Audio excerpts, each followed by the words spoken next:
Sachal news net work کی videos میں خوش آمدید۔ ناظرین، ویڈیو سے متعلق اپنی قیمتی رائے کا اظہار کمنٹ باکس میں ضرور کریں اور چینل کو سبسکرائب کریں۔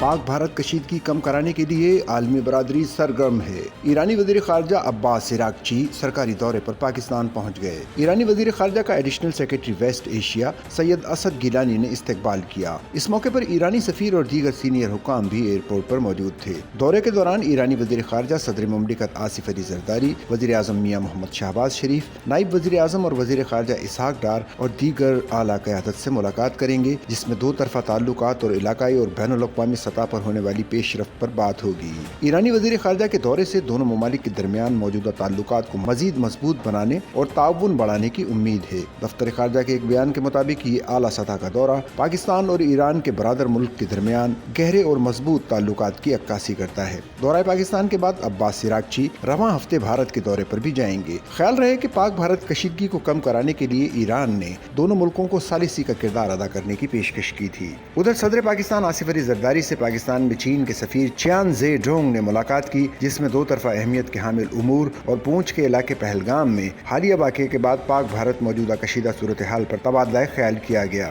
صدر مملکت نے بھارتی حکومت کے حالیہ غیر ذمہ دارانہ اور اشتعال انگیز بیانات پر گہری تشویش کا اظہار کرتے ہوئے کہا، بھارت کے ان اقدامات سے نہ صرف خطے کے امن و استحکام کو خطرات لاحق ہو رہے ہیں، بلکہ مجموعی علاقائی صورتحال مزید پیچیدہ ہوتی جا رہی ہے۔ ملاقات کے دوران چینی سفیر نے چین اور پاکستان کے درمیان دیرینہ اور آزمودہ دوستی کا اعادہ کرتے ہوئے کہا کہ دونوں ممالک آہنی برادر ہیں، جنہوں نے ہر مشکل وقت میں ایک دوسرے کا بھرپور ساتھ دیا ہے۔ چینی سفیر نے پاکستان کے موقف کو چین کے ساتھ شیئر کرنے پر صدر آصف زرداری کا شکریہ ادا کیا اور کہا کہ چین جنوبی ایشیا میں امن و استحکام کی پاکستان کے ساتھ مشترکہ خواہش کی مکمل حمایت کرتا ہے۔ صدر مملکت نے مشکل وقت میں چین کی طرف سے پاکستان کی مسلسل حمایت اور تعاون کو سراہا اور کہا کہ چین کا کردار ہمیشہ خطے میں امن و استحکام کی ضمانت رہا ہے۔